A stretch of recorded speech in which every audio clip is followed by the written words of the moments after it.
Hey, good morning to my Parkview family. I hope you're having a good Tuesday morning. Today is August the 10th, and by the time you get this video and begin to be able to see it, it'll probably be mid-morning.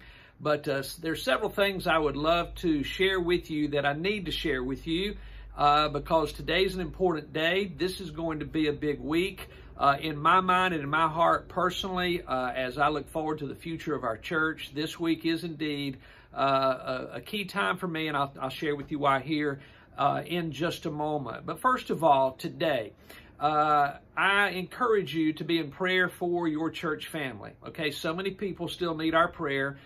Many are sick. Most are getting better. I don't have the time necessarily to go through different updates for everyone, but be in prayer for your church family, your brothers and sisters in Christ, you know, those that I like to call my fellow warriors. And I shared Sunday morning, I don't like it when my warriors are down and sick and hurting.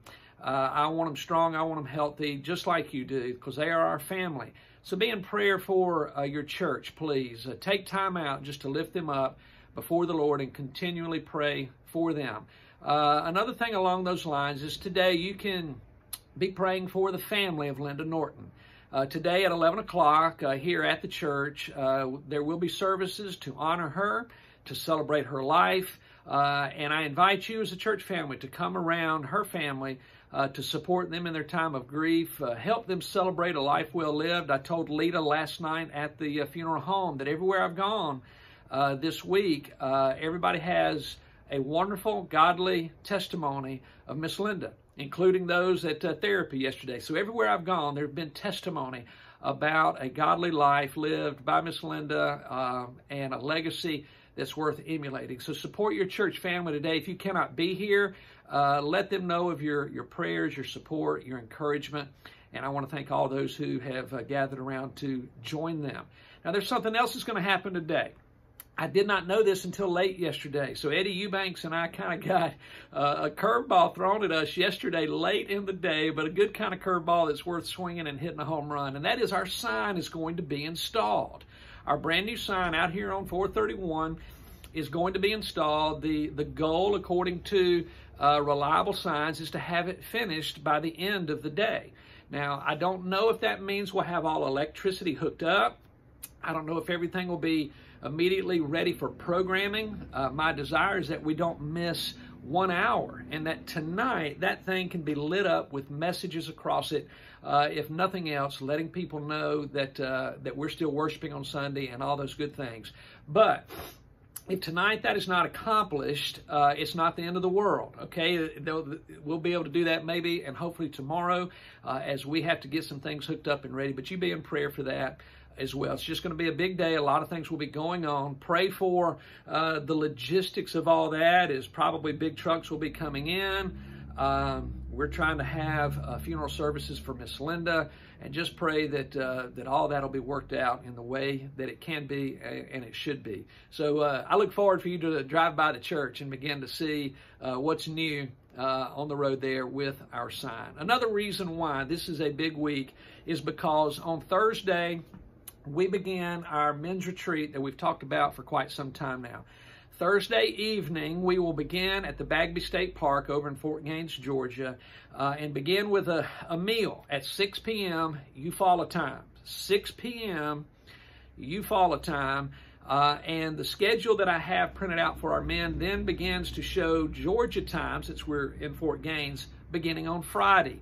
And so we begin Thursday night at 6 o'clock Eufaula time with a dinner, and we're going to begin then after that with a time of worship and a time of introduction of men being positioned for purpose. And so you be in prayer for your men. I want you to hear this. We have 31 men signed up. 31 men, with really 32 that are going to be in attendance. And you say, well, what does that mean? It doesn't matter. 32 men will be there for a large part of this. Maybe not all of it. That's why I say 31 that are going to be there. 32 that will participate in most everything. And that just blows me away. That is phenomenal. Some of those 32 are guests from out of town. And so when you look at this legitimately, you're looking at like 28 men of our own right here in Eufaula in Parkview that are going to be a part of this. And if there's ever a time for you to pray for revival to begin, now is it.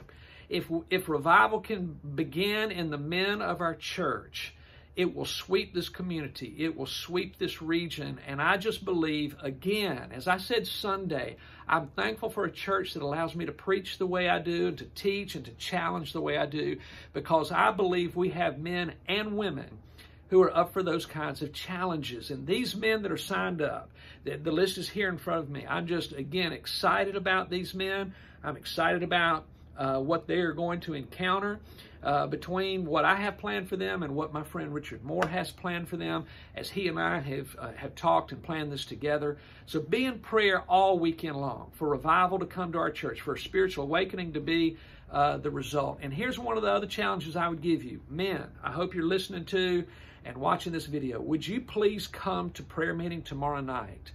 Don't wait for Thursday night.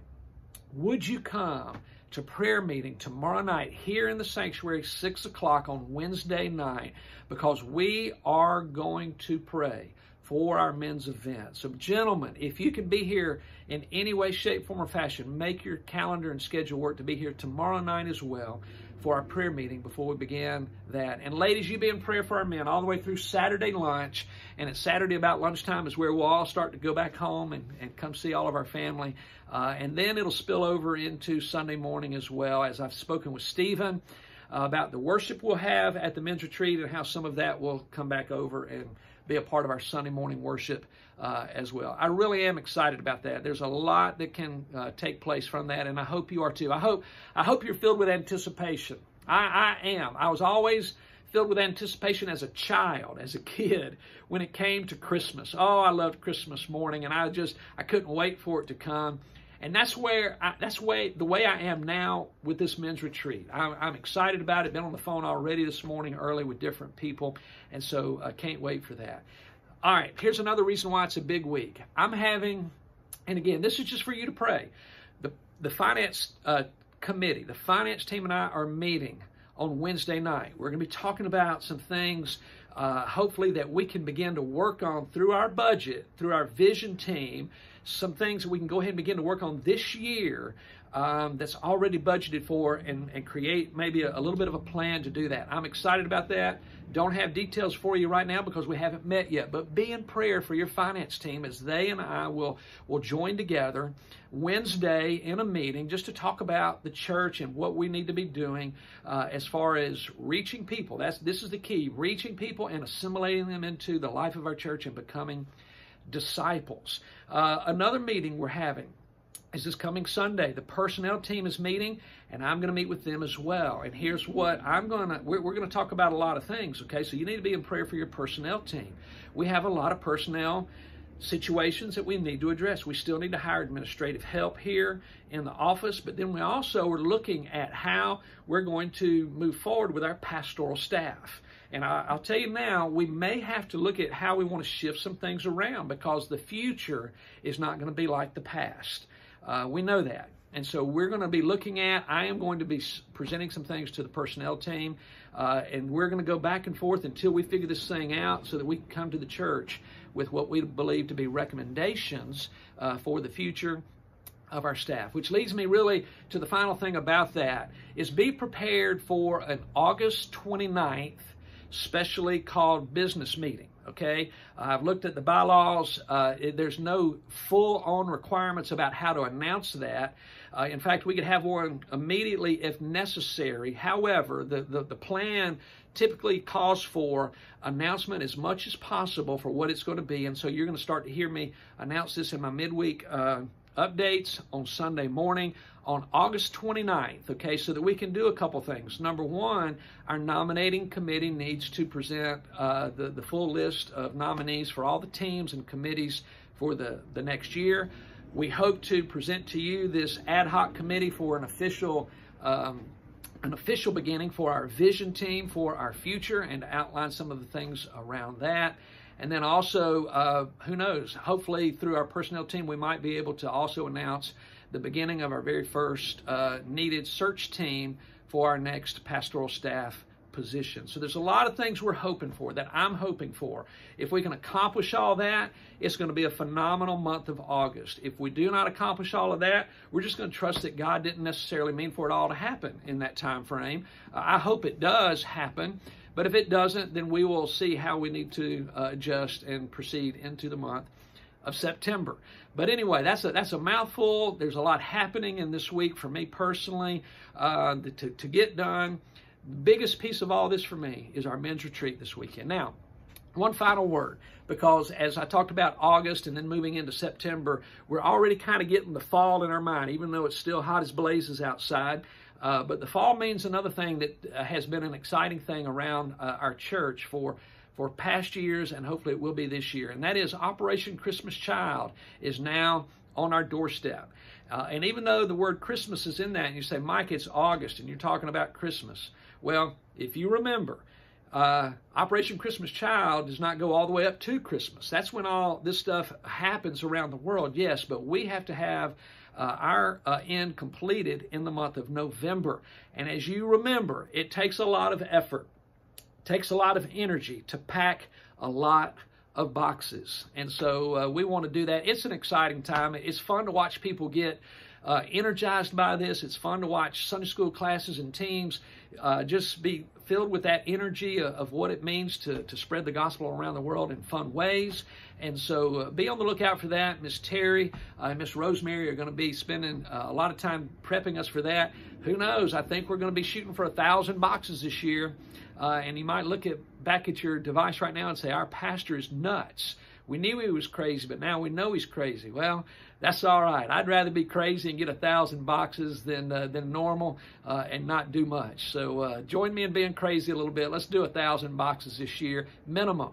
How about that? 1,000 boxes minimum. If I'm going to be called crazy, let's just go with the word minimum. Anyway, I love y'all. I appreciate you. I appreciate your heart, your desire to do what we do together, to always want to do more because God always wants more done because he's got a world on his heart.